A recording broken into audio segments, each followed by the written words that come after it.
네, 안녕하십니까. 김송정입니다. 자, 오늘은 신데렐라 케라틴, 케라틴에 대해서 미용사들의 논쟁이 벌어지고 있는데, 나투라 케라틴에 대해서 최초로 시작한 SP를 개발한 입장에서 자세히 설명을 해보고자 합니다.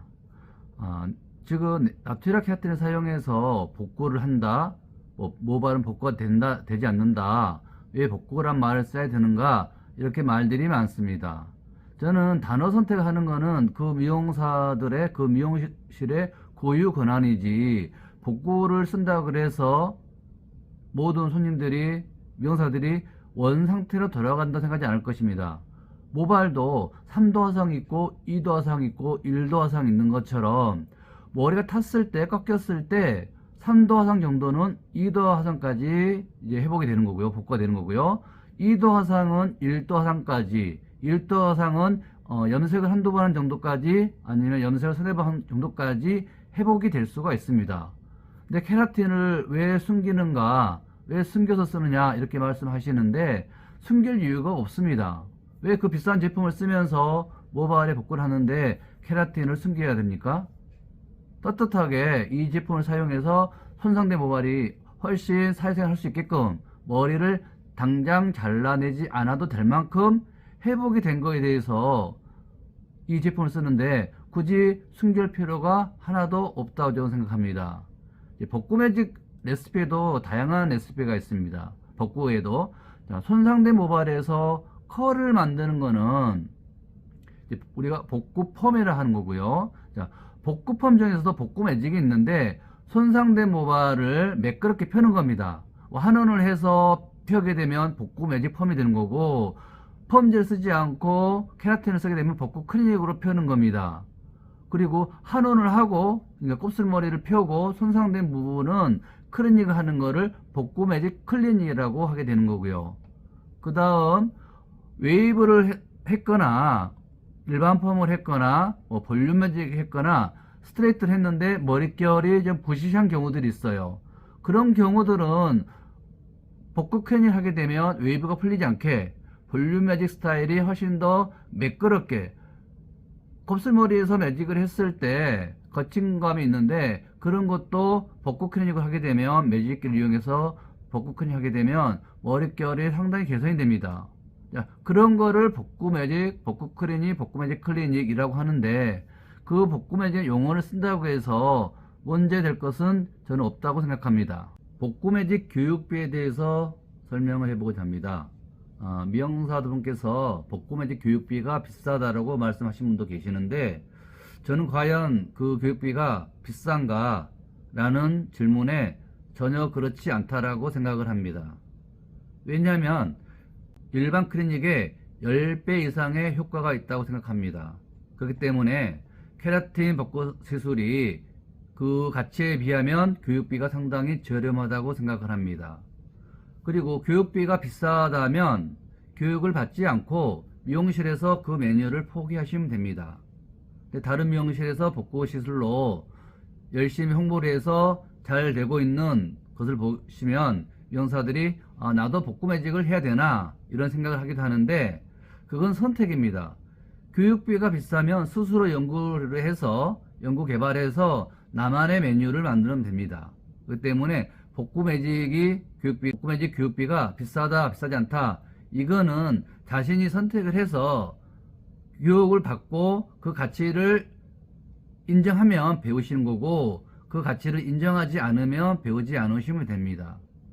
김성경 머리터의 복구 레시피에는 3가지가 있습니다. 크게 복구 클리닉, 복구 매직 클리닉, 이렇게 있는데, 한 개를 덧붙이자면 웨이브가 풀리지 않는 복구 클리닉이 있습니다. 일반 펌을 했건 세팅을 했건 디테일을 했건 볼륨 매직을 했더라도 부시시한 머릿결을 잡아주는 클리닉이, 웨이브가 유지가 되는 복구 클리닉이 따로 있습니다. 그래서 복구 매직 시술을 하는 데 있어서, 그걸 배우는 데 있어서 교육비가 비싸다고 하신 분들은 교육을 하지 않으시면 됩니다. 교육을 받지 않고 복구 매직 시술을 하지 않으면서, 그런 미용사들은 왜 미용사가 복구란 단어를 쓰느냐, 복구란 단어를 쓰면 안 된다, 이렇게 말씀을 하고 계십니다. 그게 무슨 의미가 있겠습니까? 그걸 한다고 해서 버진 해체는 되지는 않습니다. 복구 매직 시술은, 복구 시술은 어떤 분들이 해야 되냐면, 모발이 꺾였거나 모발이 탔거나 너무 모발이 손상이 많은 부시시한 머리거나 미용실에서 과연화로 모발이 녹았거나 녹은 머리에 펌을 해서 녹으면서 탔거나 이런 머리에서 복구 시술을 합니다. 그래서 한온 후 복구 크리닝 하는 방법이 있고요. 한온 후 복구 매직 크리닝 하는 방법도 있고, 아니면 웨이브가 유지되게 하면서 복구를 하는 방법도 있습니다. 이런 메뉴가 있기 때문에 미용사들은 정해지지 않는 이상은 복구란 단어를 쓰는데 아무런 문제가 없다 생각합니다. 모발 개선을 복구라고 하든 모발 수리를 복구라고 하든 그런 단어적 싸움은 별 의미가 없다고 생각합니다.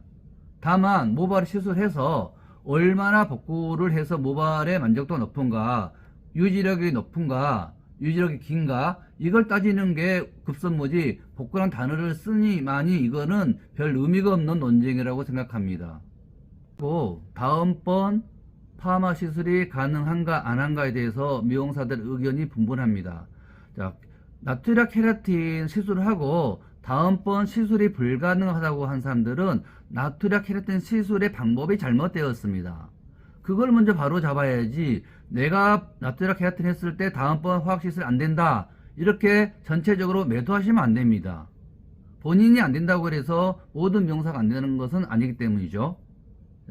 나트리아 다음번 펌을 하는데 전혀 지장이 없습니다. 단 나트리아 케라틴 시술을 얼마나 정석으로 바르게 했는가가 중요합니다. 나트리아 케라틴을 하고 모발이 건조해지고 날리게 되면 오히려 나트리아 케라틴 시술을 하지 않는 게 좋고요. 나트리아 케라틴 시술을 하고 모발이 더 건강해지고 두꺼워지고 윤기가 나고 잘라내지 않아도 될 만큼 잘라내야 될 머리가 좀 더 보존할 수 있다면 그 정도로 만족하는 경우가 많습니다. 모발이 과연화로 꺾였는데 그대로 두게 되면 모발이 끊어지게 됩니다. 잔디머리가 되는 거죠. 그런 머리도 복구 시술해서 모발을 펴서 끊어지지 않게 1차 시술로 50-60%만 끊어진 걸 방지하게 되면 2차 시술에 약 90% 이상의 끊어짐을 방지할 수가 있습니다. 잔디머리 된 것보다는 그렇게 하는 시술 방법이 훨씬 좋습니다. 그리고 미용사들이 화학 시술을 하고 고객님께서 케라틴 시술을 하고 만족도가 높으면 그 어떤 단어를 붙여도 저는 문제가 없다고 생각하는 사람 중에 한 사람입니다. 자, 복구란 단어를 쓰기 싫은 미용사들은 쓰지 않으시면 됩니다. 왜 다른 미용실에서 복구 매진을 쓴다고 해서 그거를 고객을 속인다, 속임수다, 가짜다 이렇게 매도하는 것은 바람직하지 않습니다. 왜 미용사들이 비난받아야 할 일입니까? 그 좋은 케라틴을 사용해서, 비싼 케라틴을 사용해서 손님들에게 시술하고 고객님들의 만족도가 높으면 그 이상의 무엇이 중요하겠습니까? 미용실에서 케라틴을 숨겼다, 발설하지 않았다 이렇게 논한 분도 계시는데, 김성경 머리터는 케라틴 시술을 전혀 숨기지도 않고 숨길 이유도 없습니다. 앞서 언급했듯이 손상된 모발에 현존하는 복구 시술 중에서 가장 손상된 모발을 유지력이 좋게 오랫동안 복구할 수 있는 효과가 좋은 케라틴 방법은, 현존하는 복구 크림 중에서 가장 효과가 좋은 레시피는 올레틴 복구 매직 크린지라고 저는 이야기하고 있습니다. 케라틴 단독만으로 사용할 수도 없고 수분 열보제만으로도 완성할 수가 없습니다. 나트리아 케라틴만 쓰게 되면 앞서 설명했듯이 모발이 건조해지고요. 건조해지지 않게 다음 시술이 가능하게끔 그 위에 수분 열보제를 사용해서 시술하게 되면 효과도 오래 가고 다음 시술에 화학 시술을 할 수 있는 그런 조건이 되기 때문에 전혀 케라틴 시술은 문제될 게 없다고 저는 생각합니다.